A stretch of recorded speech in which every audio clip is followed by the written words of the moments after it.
तो राजा सुरथ हैं, मन उनका पहले से ही बेचैन था, तो वो गए वहाँ पर मुनि के पास। तभी वो पाते हैं कि एक और व्यक्ति आता है मुनि के पास, उसका नाम था समाधि और वो एक व्यापारी था। ऋषि के पास जाते हैं दोनों। राजा कहते हैं, मुझे सब कुछ जानते समझते भी मुनिवर बताइए कि इतना दुख क्यों है। और वैश्य कहता है, मैं तो सब जानता हूँ समझता हूँ, लेकिन फिर भी मैं देखिए कितना टूटा हुआ हूँ। यह दुख क्या है, ये सवाल देखिए, ये दुख क्या है। तो ऋषि बोलते हैं, समझ तुम में पूरी है, लेकिन फिर भी भगवती महामाया ने जो ये मोह का भंवर रचा है, इसमें सब गिरते हैं, तुम्हारी समझ माया के आगे नहीं चलती। तो मूल प्रश्न क्या है सप्तशती में? जो वहां पर मूल समस्या है वो पूरे तरीके से हमारी आपकी मानवीय समस्या है। जगत मोह में इसीलिए फंसा हुआ है, जो भगवती महामाया है वो जगत को मोहग्रस्त करे हुए है। ये जो जन्म मरण युक्त संसार है, इसकी सृष्टि भी वही करती हैं, और अगर प्रसन्न हो गई तो मुक्ति भी तुम्हें वही देंगी।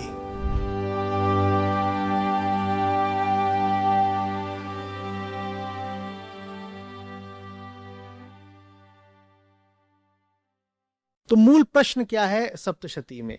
जो वहां पर मूल समस्या है वो कोई दैवीय समस्या नहीं है, वो कोई शास्त्रीय समस्या नहीं है, वो कोई पारलौकिक समस्या नहीं है, वो पूरे तरीके से हमारी आपकी मानवीय समस्या है। और जो भी ग्रंथ किसी मानवीय समस्या से नहीं उलझ रहा, मूल्यहीन है, व्यर्थ, त्याज्य है ना। मनुष्य ग्रंथ के पास जाता ही क्यों है? अपनी समस्याएं सुलझाने के लिए ना। हमेशा पूछा करो कि ये जो ग्रंथ है, क्या ये अपने केंद्र में मेरी समस्या को रख रहा है? अगर रख रहा है तो वो ग्रंथ आपके काम का है। जैसे हमने कहा कि भगवत गीता में अर्जुन की जो समस्या है वो हमारी आपकी पूरे विश्व की समस्या है, इसीलिए गीता हमारे इतने काम की है। इसी तरीके से सप्तशती में सुरथ और समाधि की जो समस्या है वो हमारी आपकी सबकी समस्या है, इसीलिए ये ग्रंथ हमारे काम का है। और अब मुनि आगे जो कुछ भी बताएंगे वो बात हमारे काम की है। ध्यान दीजिएगा कि आगे जो कुछ बताया जा रहा है वो बड़े प्रतीकात्मक तरीके से बताया जा रहा है। कोई ऐसी गुप्त बात को सरल करने के लिए बताया जा रहा है जो यदि सरल नहीं की गई तो आम मन में उतरेगी नहीं। निश्चित रूप से जो बताया जा रहा है वो इतिहास नहीं है। जिन घटनाओं का वर्णन किया जा रहा है वो स्थूल घटनाएं नहीं है, वो मानस घटनाएं हैं, सूक्ष्म घटनाएं हैं। वो जमीन पर नहीं घट रही हैं, वो धरालोक पर नहीं घट रही हैं, वो मानस लोक में घट रही हैं। वो किसी समय पर नहीं घटी थी, वो हर समय घट रही हैं। वो किसी काल की बात नहीं है कि इतिहास में आज से इतने हजार वर्ष पूर्व या इतने लाख वर्ष पूर्व वैसा हुआ। वो घटना है जो निरंतर हम सबके भीतर घट रही है। वो काल के एक बिंदु में सीमित घटना नहीं है, वो काल का निरंतर प्रवाह ही है घटना। किसी समय नहीं हुई थी बात, वो लगातार हो रही है। कौन सी बात? आदमी का मोह में ग्रस्त रहना, आदमी का अपमान पाकर के दुख झेलना। ये बात उस समय नहीं हुई थी, बात आज भी हो रही है। तो राजा सुरथ हैं,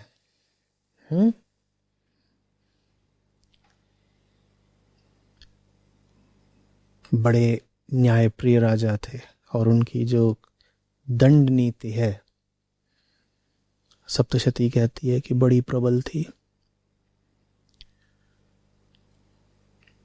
प्रजा के शुभेक्षु थे, जन कल्याण में सदा उत्सुक रहते थे और बड़ा उनका राज्य था। लेकिन समय की मार, कोला विध्वंसी नामक एक समुदाय उनका शत्रु हो गया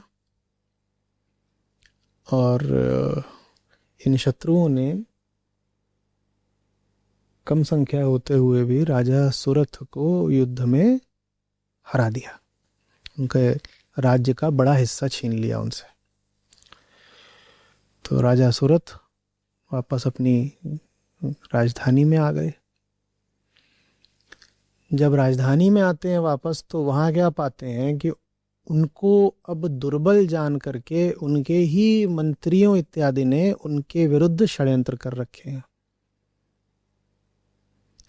तो बाहर वो हारे शत्रुओं से, और ऐसे शत्रुओं से हारे जिनकी संख्या भी कुछ कम ही थी राजा की सेना की अपेक्षा। और ये राजा बड़े पराक्रमी थे, इनका बड़ा नाम था। तो पहले तो बाहर हारने का अपमान झेलना पड़ा, वो भी किसी छोटी सी सेना से। और जब वापस आते हैं अपने राज्य में, तो यहाँ पाते हैं कि इन्हीं के लोगों ने इनके विरुद्ध षड्यंत्र रच रखे हैं। तो राजा बड़े क्षुब्ध हो गए, भीतर से जैसे टूट गए एकदम। और वो जो शत्रु थे जिन्होंने राजा के राज्य का बड़ा हिस्सा छीन लिया था, अब वो राजधानी पर भी आक्रमण करने की चेष्टा करने लगे। और राजा के मंत्री वगैरह तो सब पहले ही टूटे हुए थे माने राजा से विमुख हो चुके थे, सत्ता वगैरह छीनना चाहते थे। तो राजा एक दिन राजधानी से निकले, बोले शिकार खेलने जा रहा हूं।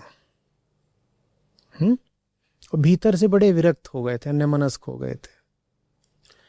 शिकार खेलने के बहाने जंगल गए और वहां पाते हैं कि एक मुनि का आश्रम है, मिधा मुनि। और उस आश्रम में उन्हें एक विचित्र चीज दिखी कि कई तरीके के पशु वहां बैठे हुए हैं और हिंसक कोई हरकत कर नहीं रहे हैं। छोटे छोटे जो पशु होते हैं उनकी तो बात ही अलग है कि पक्षी आ गए हैं या खरगोश आ गए हैं या हिरण आ गए हैं, वो तो वहां पर शांति से बैठे हुए थे ऋषि के आश्रम में। हिंस्र पशु जो होते हैं वो भी आश्रम के जब आसपास आते थे तो उनकी हिंसात्मकता कम हो जाती थी। राजा ने देखा वहां एक अपूर्व शांति थी।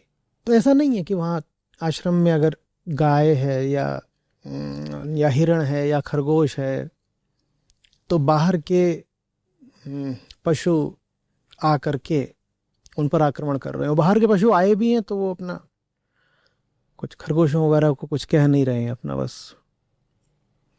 तो राजा को अद्भुत लगा, मन उनका पहले से ही बेचैन था। तो वो गए वहां पर मुनि के पास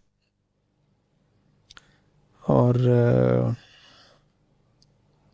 तभी वो पाते हैं कि एक और व्यक्ति आता है मुनि के पास।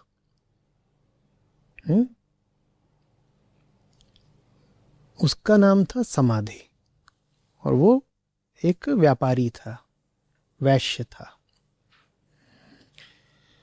और इसका एक समय पर बड़ा अच्छा फलता फूलता लंबा चौड़ा व्यापार होता था। जब इसका अच्छा व्यापार होता था तो इसकी पत्नी, इसके बेटे, इसके भाई, ये सब इसको बड़ा स्नेह सम्मान देते थे। फिर समय की बात, समाधि का जो व्यापार था वो चौपट हो गया। जब चौपट हो गया तो समाधि की ही पत्नी ने और पुत्र पुत्रियों ने और भृत्यों ने समाधि को घर से निकाल दिया, उसी के घर से उसको निकाल दिया। बोले भागो, तुम किसी काम के नहीं। और बड़ा अपमान किया। तो ये व्यक्ति भी बड़ा आहत मन लेकर के जंगल ही निकल आया। सोचा होगा कि जंगल में अब जा रहा हूं, कोई जानवर ही खा ले, खत्म हो जाऊं, यही ठीक है। जीने का मन ही नहीं बचा होगा। फिर ये भी वहां आता है तो मुनि का आश्रम देखता है, जंगल में एकदम एकांत में, निर्जन जगह पर। वहां मुनि है, मुनि के कुछ शिष्य वगैरह हैं, और ये सब पशु हैं, और ये पशु बड़ी मौज में है। तो समाधि को भी विस्मय हुआ, उनका ये क्या बात है। तो ये दोनों जाते हैं मुनि के पास, और ये जो मुनि से जिज्ञासा करते हैं, वो जिज्ञासा आधारभूत है दुर्गा सप्तशती में। वो जिज्ञासा क्या है समझिए, वो जिज्ञासा अगर हम नहीं समझेंगे तो हम इससे संबंध ही नहीं बना पाएंगे। जैसे भगवत गीता में बड़ा आवश्यक है कि पहले ही अध्याय में अर्जुन की स्थिति को समझ लिया जाए, क्योंकि अर्जुन की स्थिति को नहीं समझा तो हम ये भी नहीं समझेंगे कि गीता आवश्यक क्यों है, पहली बात। और दूसरी बात, गीता का हमारे जीवन से क्या संबंध है। मैं हमेशा कहा करता हूं, पहले तो तुम मानो कि हम सब अर्जुन हैं अपने अपने तरीके से। जीवन रणक्षेत्र है। अच्छा, रणक्षेत्र दुर्गा सप्तशती में भी लगातार है और श्रीमद् भगवत गीता में भी लगातार है। जैसे भारत की प्रज्ञा ने इस बात को साफ समझा हो कि जीवन संघर्ष तो है ही, यहां लड़े बिना बात बनेगी नहीं। बाहरी लड़ाई प्रतीक मात्र है भीतरी लड़ाई का, कि भीतर तो सतत एक संग्राम चलना ही है। वही संग्राम आपको देखने को कहाँ मिलता है? भगवत गीता में। और वही संग्राम अलग अलग रूपों में आपको सप्तशती में भी देखने को मिलेगा। तो ये ऋषि के पास जाते हैं दोनों, और ऋषि से जो कहते हैं, समझिए कि वो किस तरीके से हम सब की बात है। जैसे अर्जुन की स्थिति हम सब की स्थिति थी। अर्जुन मोहग्रस्त था ना, और अज्ञानग्रस्त था। दो चीजें थी जो अर्जुन को पकड़ रही थी, मोह और अज्ञान। वैसे ही देखिए कि जिज्ञासा क्या करते हैं दोनों, और इनकी जिज्ञासा अर्जुन की जिज्ञासा से कम नहीं है वास्तव में। राजा कहते हैं, मुझे सब कुछ जानते समझते भी मुनिवर बताइए कि इतना दुख क्यों है। राजा कहते हैं, आपको पता है मैं क्या सोच रहा हूं? मैं सोच रहा हूं कि मेरे सब जो प्रजागण थे, यहां तक कि दास दासियां थे, इनको मैं बड़े सदाचार में रखता था। मैं इनका राजा ही नहीं था, मैं इनके पिता तुल्य था, तो मैं इनको बड़ा सदाचारी बना के रखता था। मुझे अब ये बड़ा दुख रहता है कि मेरे शत्रुओं ने अब राज्य हाथ में लेकर के मेरे लोगों को कहीं दुराचारी तो नहीं बना दिया। और मैं सोचता हूं कि मेरा जो प्यारा हाथी था, जिसको मैं इतने प्यार से रखता था, उसका क्या हुआ होगा? उसको कहीं कष्ट तो नहीं मिल रहा? और मैं कोई मूर्ख व्यक्ति नहीं हूं मुनिवर, मैं समझदार हूं, लेकिन फिर भी मोह मुझे पकड़े हुए है। ये क्या बात है? राजा कहते हैं, मैं समझदार व्यक्ति हूं फिर भी मोह मुझे पकड़े हुए है, ये क्या बात है? राजा ने, यहां तक मैं समझता हूं, विधिवत शिक्षा पाई होगी, ग्रंथ पढ़े होंगे। वो भली बातें समझते थे कि दुष्ट लोग बहुत दिन तक तो चलते नहीं है। जिन लोगों ने उनकी सत्ता छीनी और जिन लोगों ने उन पर भितरघात किया, वो लोग स्वयं ही अपने अंत को प्राप्त होंगे। ये सब जानते हुए भी राजा बड़े दुख में थे, जिया नहीं जा रहा था राजा से। और राजा ने कहा, मुझे अपनी सत्ता का अपने लिए कोई लोभ नहीं है, ठीक है, मैं तो बस कुछ ऐसा चिटक सा, दरक सा गया हूं भीतर से कि शत्रुओं का सामना करने की जगह मैं आज बस यूं ही घोड़ा लेकर के जंगल निकल आया। ये राजा की मनोस्थिति है। अगर आप ये समझ पाए कि ये आपके भी जीवन का हाल है, तो आगे फिर आपको देवी से बोध और आशीर्वाद प्राप्त होगा। इसी तरीके से जो बात वैश्य ने कही वो तो और भी ज्यादा मार्मिक है। ग्रंथ में प्रस्तुत इस तरीके से है कि समाधि वैश्य वास्तव में सुरथ राजा से थोड़ा अधिक ही समझदार है। वो बात आप तब भी देखेंगे कि जब देवी अंततः उन्हें वर देती हैं तो राजा क्या मांगते हैं और वैश्य ने क्या मांगा, वो बात आपको तब भी दिखाई देगी। पर अभी बस मैं इतना बता देता हूं कि वैश्य और ज्यादा समझदार है, लेकिन फिर भी वो मोहग्रस्त है। राजा तो है ही वो, और वैश्य कहता है मैं तो सब जानता हूं, समझता हूं। आध्यात्मिक आदमी रहा होगा अपनी तरह का, लेकिन फिर भी मैं देखिए कितना टूटा हुआ हूं। कोई ऐसा सिद्धांत नहीं जीवन का जो मुझे स्पष्ट न कर दिया गया हो। मैं विचार करने बैठूं तो मुझे साफ दिखाई देता है कि ये सब परिवार के लोग, व्यापार, धन, समृद्धि, प्रतिष्ठा आदि तो आवागमन की चीजें हैं। इनसे क्या मन लगाना और इनके खोने पर क्या दुख पाना। मान अपमान तो मिथ्या है, लेकिन मैंने जो धन खोया है, जो प्रतिष्ठा खोई है, और फिर जो मैंने अपमान पाया है, उसकी चोट छप गई है, भूलती ही नहीं। जानता मैं सब हूं, लेकिन फिर भी वो ज्ञान मेरे काम नहीं आ रहा।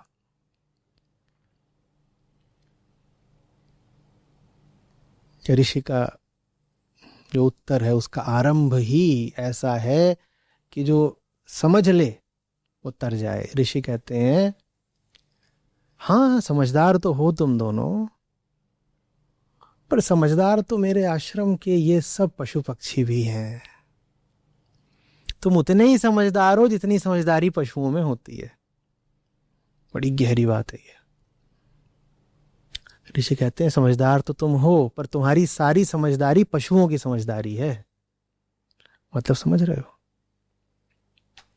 पशु माने प्रकृति और बुद्धि माने भी प्रकृति। आपकी बुद्धि और आपके विचार का फैलाव आपको समझदार नहीं बना देता। ठीक वैसे जैसे सारे पशु प्रकृति से आते हैं ना, वैसे ही मन बुद्धि चित्त अहंकार, ये जो अंतःकरण चतुष्टय है, ये भी पूरा प्राकृतिक ही है। तो पशु अपनी वृत्ति से जो कुछ करता है और मनुष्य अपनी बुद्धि से जो कुछ करता है, वो सब एक ही तरह की समझदारी है मूलतया। पशु अपनी वृत्ति से जो कुछ करता है और मनुष्य अपनी बुद्धि से जो कुछ करता है, वो एक ही तरह के हैं। मनुष्य की बुद्धि उसे पशुओं से भिन्न नहीं बना देती। मनुष्य को यदि पशुओं से भिन्न होना है तो उसे कुछ और चाहिए, बुद्धि भर से काम नहीं चलेगा। बहुत बहुत बुद्धिमान जानवरों जैसे ही होते हैं। बुद्धि तुम भरपूर रख करके भी पशु ही रहोगे, क्योंकि बुद्धि भी प्राकृतिक ही है, स्मृति भी प्राकृतिक है, पूरा अंतःकरण ही प्राकृतिक मात्र है। बात समझ में आ रही है? एक पशु अपनी वृत्ति पर चल करके अपने शत्रुओं को जीतना चाहता है, ठीक। मनुष्य की भी वृत्ति उसे शत्रुओं से उलझाती है, बस उसके पास बुद्धि है तो वो शत्रुओं से उलझने के बड़े बुद्धिमत्तापूर्ण तरीके ढूंढ लेता है। जंगल में दो पशु लड़ेंगे तो वो बस अपने दांतों से, पंजों से, सींगों से और खुरों से लड़ेंगे। दो मनुष्य लड़ेंगे तो हो सकता है दोनों के हाथ में अति आधुनिक बंदूकें हों, AK-47। दो राष्ट्र लड़ेंगे, उनके पास मिसाइलें होंगी, बम होंगे, पर बात तो एक ही है ना। है तो ये सब तुम्हारी प्राकृतिक वृत्तियों का ही निरूपण, या कुछ अलग है? तुम मूल में जो पशु हो वही पशु अभिव्यक्ति पा रहा है और बुद्धि का भी अपनी अभिव्यक्ति के लिए प्रयोग भर कर रहा है। बुद्धि उसे पशु से अलग नहीं बना रही है, बुद्धि उसकी पशुता को और ज्यादा विस्तार दे रही है। और ये कितनी खतरनाक बात है। आपकी बुद्धि आपको पशुओं से अलग नहीं बना देती है, आपकी बुद्धि बस आपकी पशुता को और बल दे देती है। समझना आगे कि फिर दैत्य कौन होता है। दैत्य के पास ही बड़ा बल होता है। तो बल पाने से आप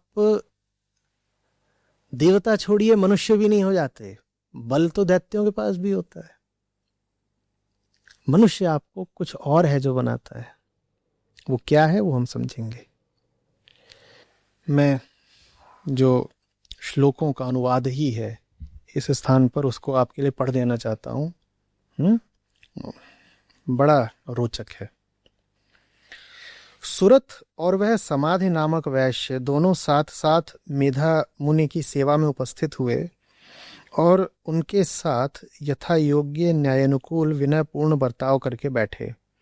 तत्पश्चात वैश्य और राजा ने कुछ वार्तालाप आरंभ किया। ठीक है, ये प्रथम अध्याय ही है, हम लगभग 36वें श्लोक पर हैं, सप्तशती का पहला अध्याय। तो राजा ने कहा, मैं आपसे एक बात पूछना चाहता हूं। मेरा चित्त मेरे अधीन न होने के कारण यह बात मेरे मन को बहुत दुख देती है। जो राज्य मेरे हाथ से चला गया है उसमें और उसके संपूर्ण अंगों में मेरी ममता बनी हुई है। चला गया है पर राज्य और राज्य संबंधित जो कुछ था उसमें मेरा ममत्व बना हुआ है। मुनिश्रेष्ठ, यह जानते हुए भी कि वह अब मेरा नहीं है, अज्ञानी की भांति मुझे उसके लिए दुख होता है। यह दुख क्या है? ये सवाल देखिए, ये दुख क्या है? मैं जानता हूं लेकिन नहीं जानता। ये जानते हुए भी कि राज्य चला गया है, अज्ञानी की भांति मुझे दुख होता है। ये है यहां पर मूल प्रश्न। विचार की विफलता। विचार के तल पर जानता हूं, वृत्ति के तल पर नहीं जानता। ये मूल समस्या है जिसको ग्रंथ संबोधित कर रहा है।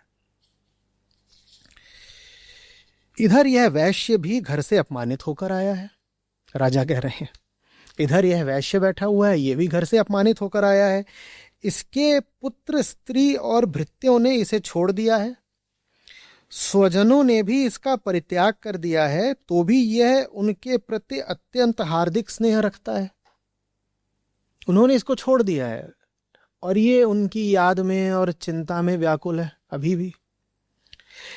इस प्रकार यह तथा मैं, सुरथ और समाधि दोनों ही बहुत दुखी हैं।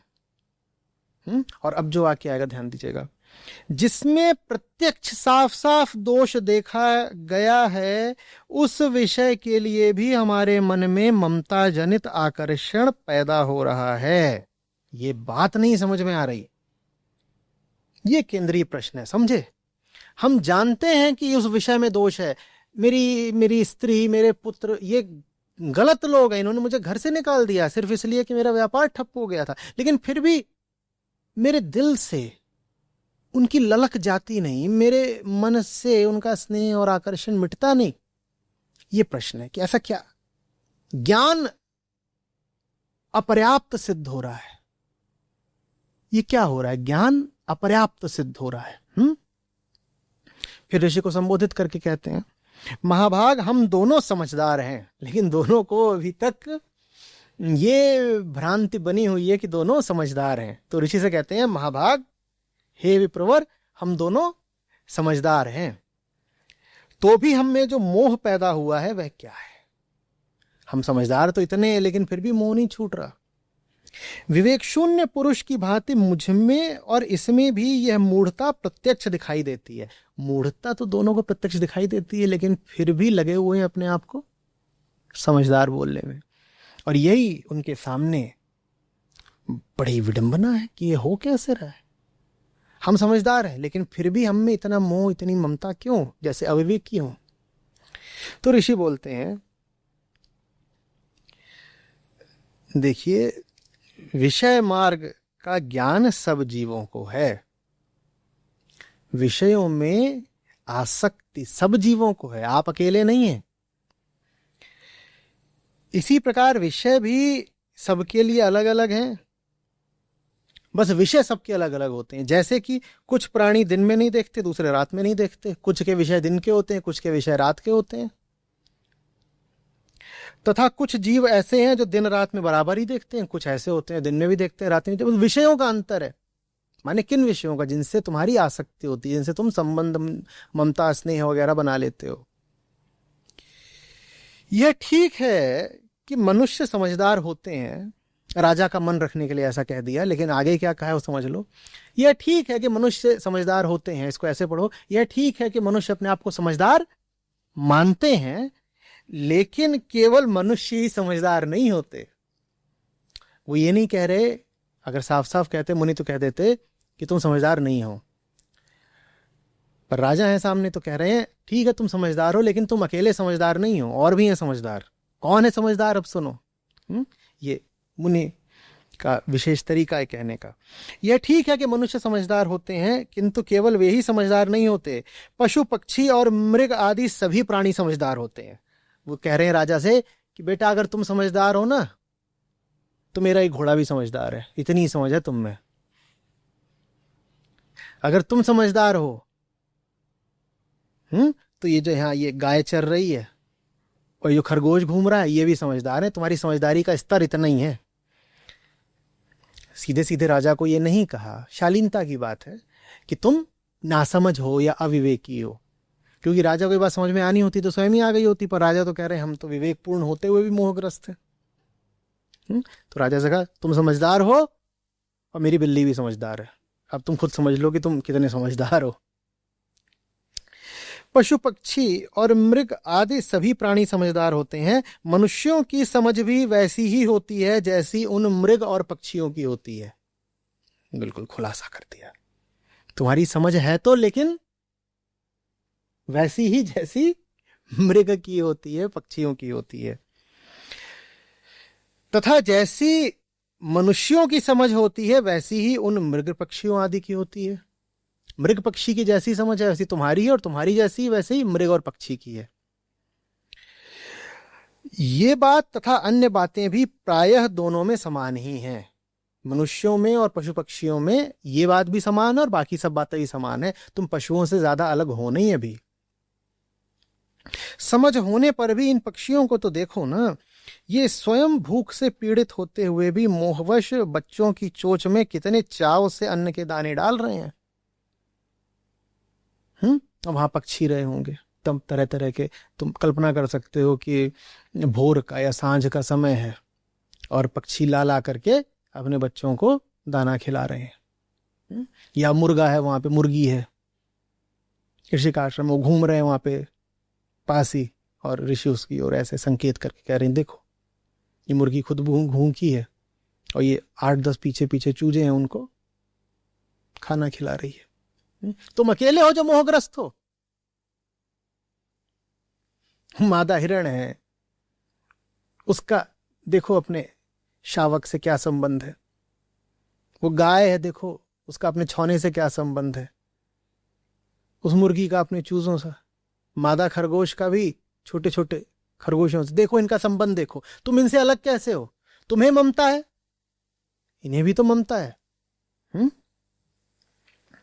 नरश्रेष्ठ, क्या तुम नहीं देखते कि मनुष्य समझदार होते हुए भी लोभवश अपने किए हुए उपकार का बदला पाने के लिए ही पुत्रों की अभिलाषा करते हैं?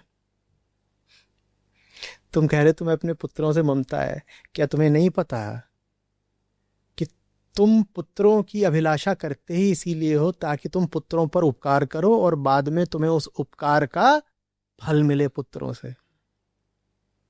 क्या कह दिया मुनि ने। कल्पना करो कि समाधि वैश्य को कैसा लग रहा होगा अभी ये सुन के। वो कह रहा है कि वो जानते मुनि से उसने क्या कहा था, बोला कि मुझे तो बड़ी चिंता होती है कि कहीं मेरे जो बेटे हैं जिन्होंने मुझे घर से निकाल दिया है, कहीं वो बिगड़ ना गए हो, कहीं मेरा धन वगैरह पा करके वो गलत मार्ग पे ना चल दिए हों। तो वो मुनि से कह रहा था कि मुझे तो बड़े निस्वार्थ भाव से अपने पुत्रों की चिंता होती है। और मुनि ने कह दिया कि बेटा पुत्र तो तुम पैदा ही इसीलिए करते हो कि तुम उन पर उपकार करो और फिर वो जो बच्चे हैं तुम्हारे, वो आगे चल करके तुम्हारे उपकार का तुमको बदला चुकाए। ये आज ही नहीं हो रहा है, तब से यही चल रहा है। कि जो बार बार आप पाएंगे कि साहित्य में, धार्मिक साहित्य में भी, हर जगह है, मनुष्य जब संतान मांग रहा है तो वो कहते भी यही है, पुत्र चाहिए, पुत्री नहीं कहते हैं। जब वरदान भी मांगने जाते हैं तो कहते हैं कि स्त्री हो, पुत्र हो, धन हो, प्रतिष्ठा हो, पुत्री नहीं कहते हैं। कारण यही है, आगे चल करके भविष्य में सुख पाने की संभावना पुत्री की अपेक्षा पुत्र से ज्यादा होती है। तो मनुष्य फिर कहता आया है कि पुत्री की जगह पुत्र मिल जाए तो बेहतर है। कुछ नहीं है, लाभ हानि का गणित है बस, और कुछ नहीं है। सीधा सीधा स्वार्थ शास्त्र है। उसी स्वार्थ शास्त्र को हम अर्थशास्त्र भी बोलते हैं, इकोनॉमिक्स। ठीक है। तो यहां पर आकर के जो है समाधि वैश्य ने मुनि से कहा, मैं तो बड़ा अच्छा आदमी हूं, देखिए मुझे अपने घर की चिंता इसलिए हो रही है कि कहीं मेरे बच्चे बिगड़ न जाएं। मैं निस्वार्थ भाव से उनकी चिंता कर रहा हूं। मुनि ने उस पर घड़ों पानी डाल दिया। उन्होंने कहा, बेटा किसको बना रहे हो, मैं मुनि हूं। मनुष्य संतान पैदा ही इसीलिए करता है ताकि आगे चल करके संतान से सुख वसूल सके।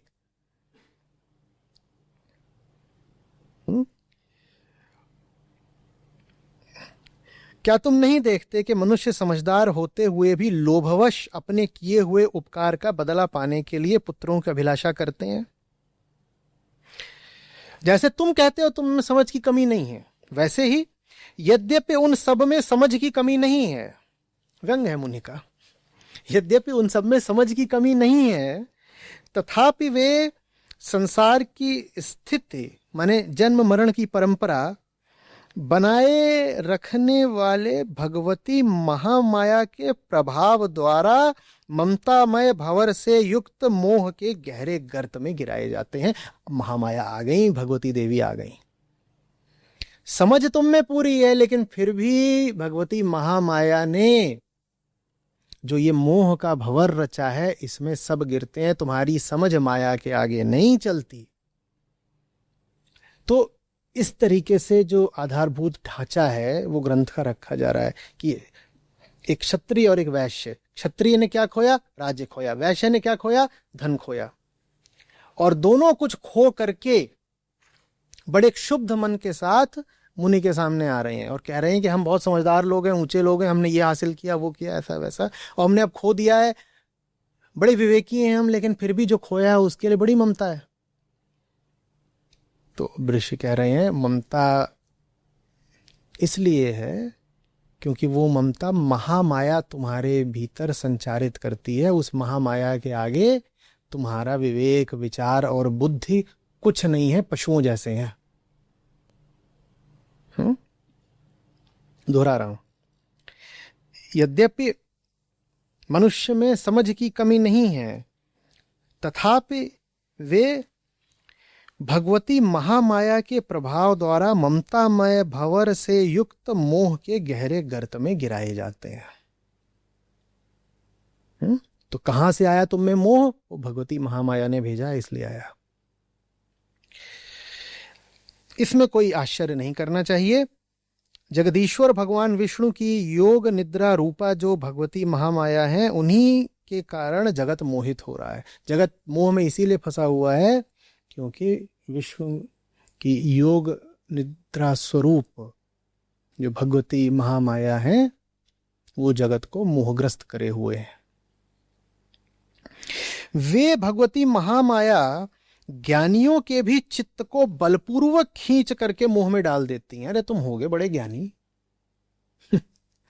तुम होगे बड़े ज्ञानी, महामाया तुम्हारे चित्त को खींचेंगी और मोह में डाल देंगी। उन्होंने तो भगवान विष्णु को भी सुला रखा है योग निद्रा में। उन्होंने तो भगवान विष्णु को भी योग निद्रा में सुला रखा है।